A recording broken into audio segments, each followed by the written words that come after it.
अस्सलाम वालेकुम। हेलो, अस्सलाम वालेकुम मैम। वालेकुम सलाम। आवाज आ रही है ना? स्लो है अभी? अभी आ रही है?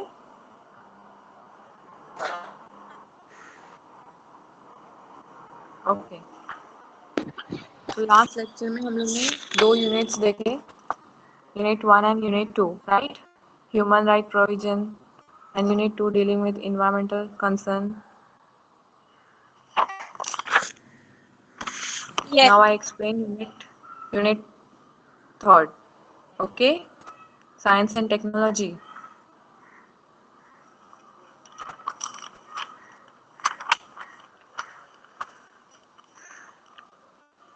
देखो, science and technology. Science means science is a systematic body of factual knowledge. Is a systematic body of factual knowledge obtained by scientific method. It's called as science. Okay. What is meaning of science? एक systematic body है of factual knowledge जो obtain कैसे होता है हमको scientific method से, experiment से, है ना? Then science and technology. तो what is technology? Technology it is the application of scientific knowledge. Technology क्या है? एप्लीकेशन है साइंटिफिक नॉलेज का for practical purpose, specially in industry. यानी हम अगर कोई रिसर्च करते हैं, है ना, और उसको लार्ज क्वांटिटी पे अप्लाई करना हो, like in manufacturing something in industries, तो उसको क्या बोलेंगे? टेक्नोलॉजी. ओके, आया समझ में? Science and technology.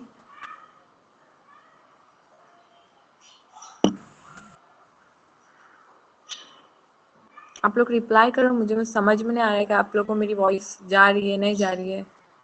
हाँ, ब्रेक हो रही है क्या? नो मैम, क्लियर आ रही है। हाँ, ओके. ये मुझे मैसेज आया ना, इसलिए वॉइस ब्रेक हो रही है. Okay.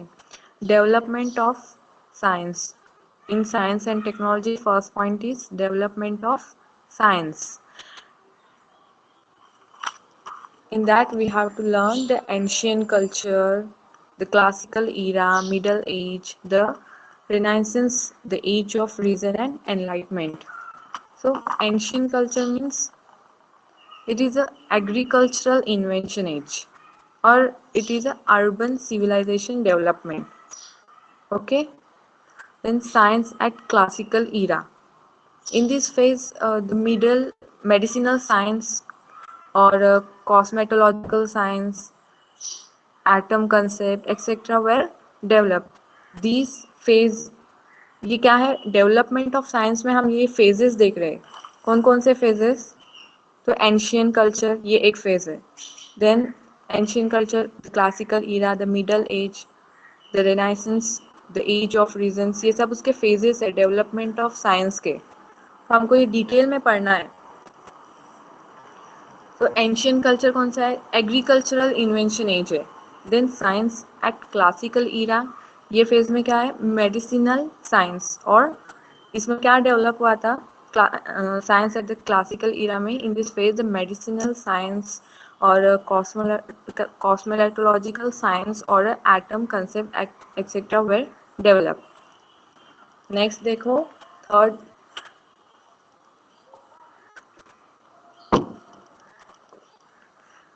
science at the middle age. In this phase, people believe on natural explanation rather than miracle and faith. Okay? Science at Renaissance. During the Renaissance phase, great advance occurred in geography, astronomy, then chemistry, physics, mathematics, manufacturing and engineering and all. Okay? Then last phase is a science at the age of reason and enlightenment. In this phase, the age of reason referred as the age of scientific revolution. These are the phases of development of science. Okay?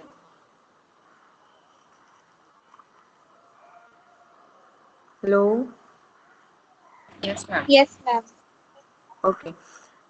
B point देखो, nature of science.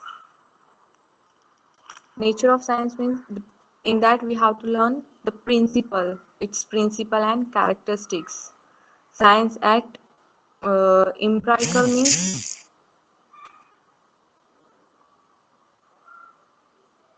based on observation or experience, means theoretical, validated knowledge. Okay?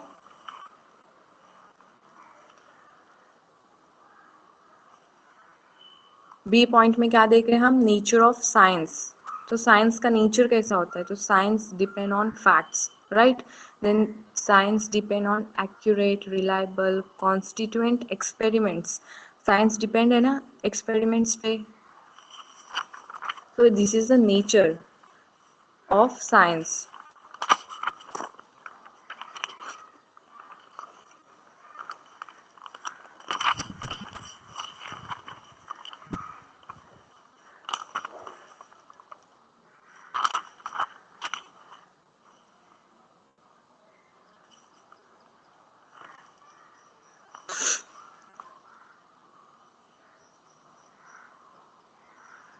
Next point is science and superstition. Superstition means, किसी को पता है superstition किसको बोलते हैं? Yes ma'am, जो सबके मतलब जो पुराने लोग सोचते थे, जो जैसे बिल्ली सामने से गुजरी तो अपशगुन होता है, उसको सुपरस्टिशंस बोलते हैं. हाँ, राइट राइट. मतलब believe on super natural phases, right. Example तुमने बिल्कुल Right. सही दिया उसकी. हाँ, एग्जाम्पल बिल्कुल सही है उसकी. मतलब ऐसे गलत चीजों पे बिलीव करना है. सो साइंस एंड सुपरस्टिशन, इसमें देखो the role of science in exploding myths, blind beliefs and prejudices. तो 3 चीजें हमको पढ़नी है. Okay?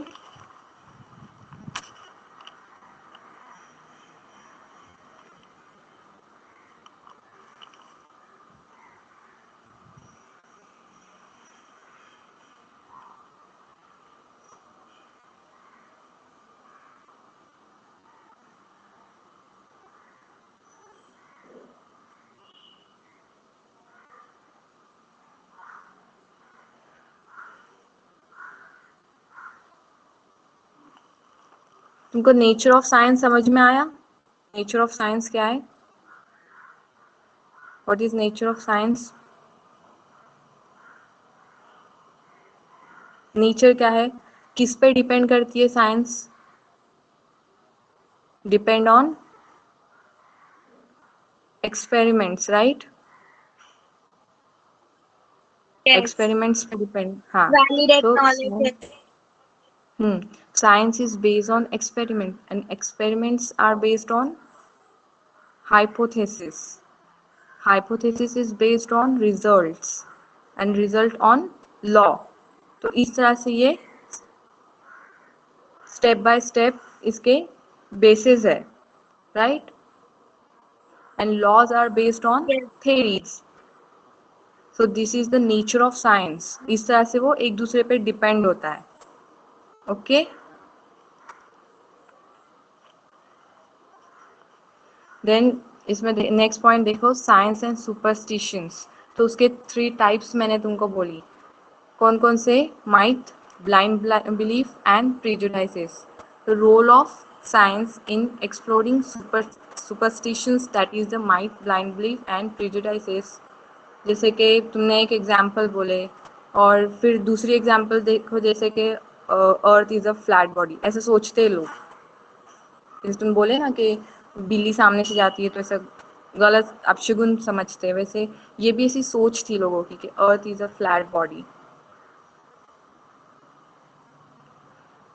Myth means it is a traditional story involving the supernatural being or a events, उसको बोलेंगे myth. Okay, then blind belief,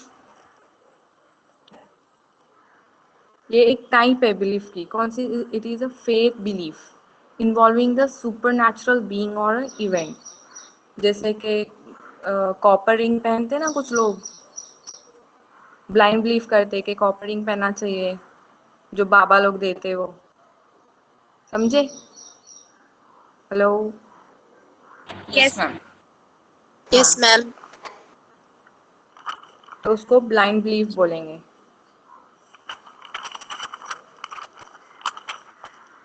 next is prejudices. Prejudices means, किसी को पता है प्रीजुडाइस मीन्स व्हाट? अजम्पशन करना, समझे? प्रीजुडाइस का सिनोनिम अजम्पशन करना। It is a pre conceived opinion that is not based on और एक्चुअल एक्सपीरियंस। मतलब खुद से अपने ओन से कोई भी ओपिनियन देके से बोलना ऐसे वैसे होता है। ओके, उस अजम करना कोई भी चीज, उसको क्या बोलेंगे? प्रीजुडाइस। समझा सबको? Yes, ma'am. Yes, ma'am. Okay. Science and scientific temper. You have to learn in this scientific temper as a fundamental duty of Indian citizen. Scientific temper means scientific attitude. Okay. Next point is science in everyday life. So technology. First is technology, then its meaning and role in development, interrelation and distinction between science and technology. हमने ऊपर सब कुछ science के related देखा, अभी इसमें जो है साइंस इन एवरीडे लाइफ, हमको टेक्नोलॉजी इन डिटेल पढ़ना है। What is technology? It is the application of science knowledge for practical purpose specially in industry. Okay, फिर उसके उसमें हमको कैरेक्टरिस्टिक्स भी पढ़ने हैं टेक्नोलॉजी के। Then role of technology in modern life. Modern life में कहाँ कहाँ यूज होता है technology? Development, role in development, बोलो।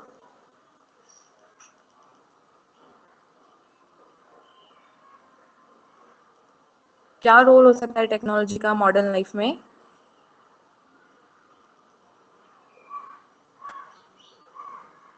हम कम्युनिकेशन करते, कैसे कर रहे? व्हाट वी यूज, अभी हम Technology. कम्युनिकेट कर रहे हैं ना, क्या यूज कर रहे? मोबाइल यूज कर रहे हैं ना, टेक्नोलॉजी है।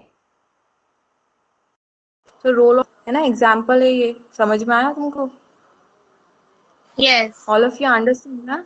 ओके, देन दूसरे भी पर्पस है उसके, जैसे कि food, fabric, housing, health, transport, इन सब में भी टेक्नोलॉजी का रोल है। ओके, हम लोग उसको डिटेल में पढ़ेंगे। Then inter relation and distinction between science and technology. Inter relation कैसे होता है साइंस एंड टेक्नोलॉजी का? Development in science lead to development in technology. अगर साइंस डेवलप हो रही तो टेक्नोलॉजी भी क्या होंगी? डेवलप होंगी ना।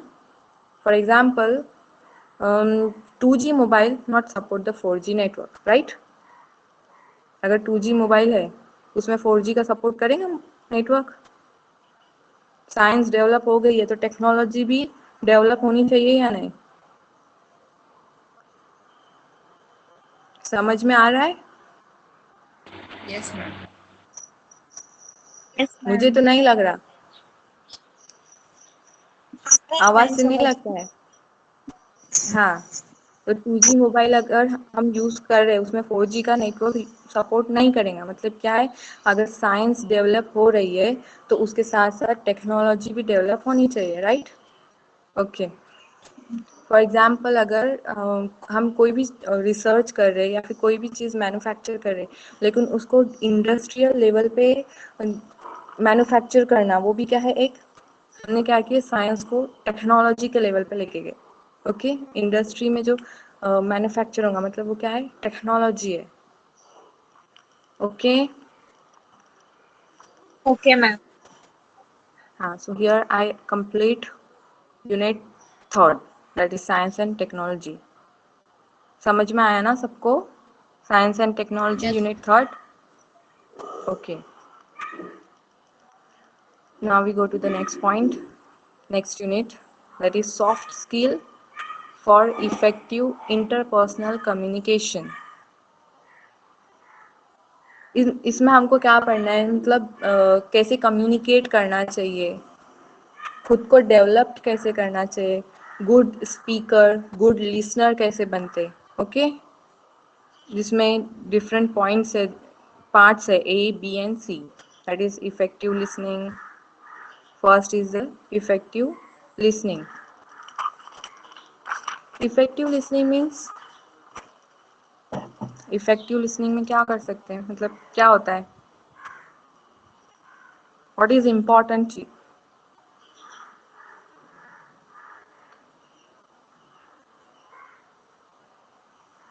Ma'am, can you repeat your question? Okay okay, means what is effective listening, effective listening means what. Effective listening means when we listen carefully, then we understand the thing and we can then मतलब हम उसको समझ सकते हैं और उसके बाद हम उसको अप्लाई भी कर सकते हैं। जब हम इफेक्टिव लिसनर बनते हैं तो मतलब सामने वाले की बात अच्छे से ज्यादा समझ में आती है। हाँ, right, correct. So listening is a process of hearing and understanding the message of the speaker, right? Because they require the presence of ear and the mind. दो चीजें रिक्वायर्ड होती है ना लिसनिंग में, एक है ईयर एंड माइंड, राइट? तो हम अगर सामने वाले की Right. बात हाँ अच्छे से सुनते हैं तभी हम समझ सकते हैं, अंडरस्टैंड कर सकते हैं। So ear are required for the hearing and mind required for the understanding. So हम ये दोनों चीजें हम यूज करेंगे तभी हम इफेक्टिव लिसनर बन सकते हैं। तो उसके इम्पोर्टेंस एंड फीचर्स हमको पढ़ने हैं। Okay, then verbal and non-verbal communication. Verbal and non-verbal means, देखो ये दोनों भी टाइप्स है कम्युनिकेशन के, एक है वर्बल कम्युनिकेशन और दूसरा non verbal communication. Verbal means oral communication और written communication. Okay, oral communication and written communication is known as a verbal communication, and non-verbal means sign language, para language, body language, then space, surrounding and times and all, ये सब किस में आता है, non verbal communication. So we have to learn. Then barrier to effective communications. Barrier means barrier to effective communication. जो चीज हमें रोकती है। हाँ, इंटरप्ट करना कोई मतलब, हाँ, इंटरप्ट इन कम्युनिकेशन। तो क्या इंटरप्ट करता है इफेक्टिव कम्युनिकेशन में, उसके इम्पोर्टेंस देखने, importance of self awareness and body language. देखो यहाँ पे जैसे कि barrier, interrupt in communication, for example accuracy, तो यूज एक्यूरेट वर्ड। अगर यहाँ पे इंटरनेट सही नहीं है मेरा तो तुमको मेरी आवाज सही से नहीं जा रही है ना, कम्युनिकेशन में इंटरप्ट हो रहा है, समझ में आया? हाँ। use accurate word, time, body language while communication. Okay, then importance of self-awareness. Self-awareness means self-reflection of individual for society of group of people. Okay. And body language. Body language में क्या हो सकता है? हमारा फेशियल एक्सप्रेशन सही होना चाहिए, आई behaviour, eye contact, हमारा पोस्चर, ओके, जब हम कम्युनिकेट करते हैं किसी के साथ, तो ये सब कुछ हमारा कैसा होना चाहिए? सही होना चाहिए. So we have to learn.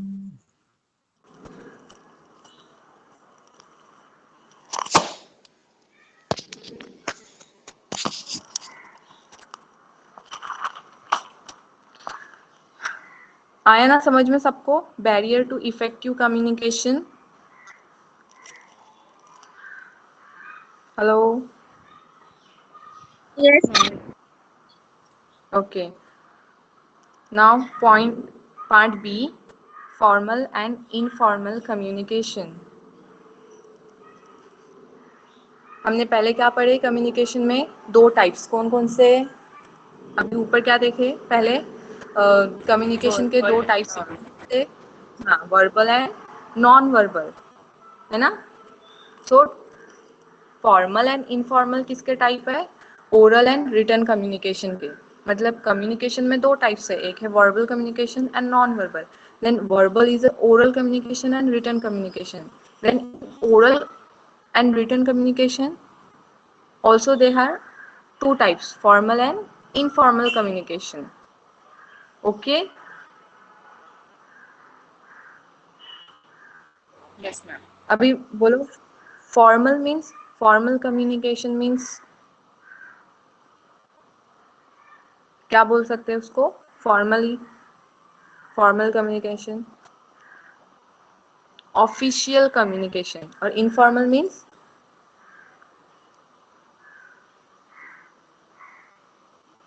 Normal communication.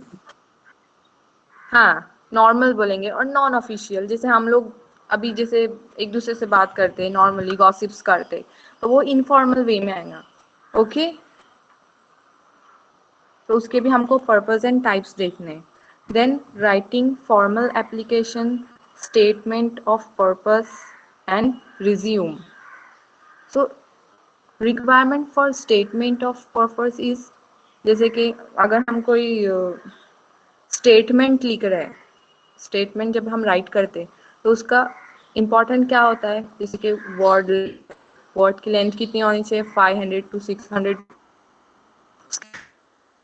Then return font की साइज 12 होनी चाहिए. ये सब किस जब हम कोई एप्लीकेशन राइट करते हैं. Okay. Then resume. What is resume? Resume में हम राइट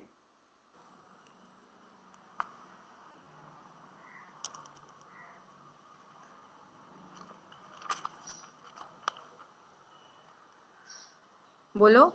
रिज्यूम सुने हैं ना तुम लोग ने? Yes, ma'am. हाँ. तो हम उसमें क्या शेयर करते? लेटर लिखते क्या रिज्यूम में? ओके. तो रिज्यूम में हम क्या करते? पर्सनल इंफॉर्मेशन शेयर करते. हमारा जो डाटा होता है ना पूरा, जैसे कि education, work experience, references, okay, वो सब हम किस में लिखते? रिज्यूम में. Okay. Okay, ma'am. Resume is considered as a selling tool of aspiring candidate for the employee. Then part C, leadership skill and self improvement. In that we have to learn in detail the characteristics of effective leaderships. Leaderships means lead करना, है ना, motivation करना, guiding करना, right? Yes. उसके हाँ, तो characteristics देखने. So individual भी है और स्किल है. अगर इंडिविजुअल्स देखे तो उसमें जैसे इंटेलिजेंस ही आनी चाहिए. स्किल्स कौन कौन से प्रेजेंट होने? स्पीकर गुड, लीडर में, जैसे कि ह्यूमन स्किल, एडमिनिस्ट्रेटिव स्किल्स है. Okay, then style of leadership and team and building we have to learn. Okay. Okay, ma'am. Okay. Okay, ma'am. सबको समझ में आया ना? Yes, ma'am. Yes, ma'am. Okay, हम नेक्स्ट लेक्चर से यूनिट स्टार्ट कर देंगे. ओके, तो नोट्स कंप्लीट रखो साथ में. मैंने तुमको पूरा एक यूनिट सेंड की हूँ, है ना? Yes, ma'am. हाँ, देखे कि ना यूनिट ओपन करके PDF? देखे मैम. देखें हाँ, तो yes, ma'am, देखे देखें. नहीं. हाँ, प्रिंट लेना, जेरोक्स वगैरह लेते बैठो मत. एटलीस्ट तुम लोगों का लेक्चर वीक में 2 ही तो है FC के, लिखो उसको. ओके, एक लेक्चर में एटलीस्ट एक क्वेश्चन तो हो ही जाता है. क्या? हेलो,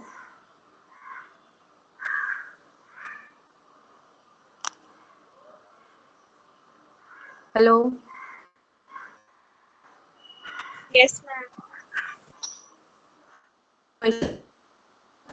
एटलीस्ट एक क्वेश्चन लिखते जाओ, क्योंकि एक लेक्चर में मेरा एक क्वेश्चन हो जाएगा. एक. ओके, तो साइड बाय साइड नोट्स भी तुम्हारे कंप्लीट रहेंगे और एक्सप्लेनेशन भी समझ में आएगा, नोट्स साथ में रहे तो. ठीक है, चलो, thank you. Thank you, Thank you, ma'am. ma'am. Thank you, ma'am.